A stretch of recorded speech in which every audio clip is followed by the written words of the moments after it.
de 50 000 femmes ont fait partie des forces canadiennes pendant la Première et la Seconde Guerre mondiale.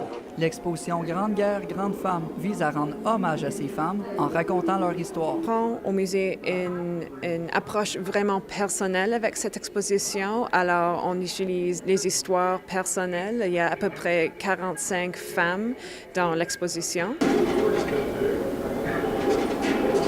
Même si les femmes n'étaient pas au front, leur rôle était primordial. Avec l'aide de leurs enfants, certaines femmes tricotaient des vêtements pour aider le personnel militaire.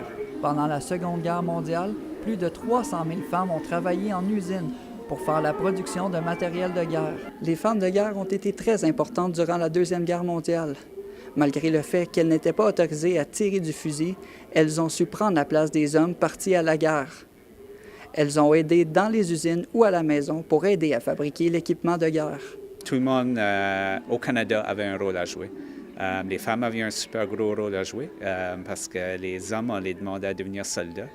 Il y avait un peu un manque de main-d'œuvre. Ça fait que les femmes ont commencé à jouer un rôle différent. Par contre, pendant la Première Guerre mondiale, le rôle des femmes était limité comparé à la Seconde Guerre mondiale.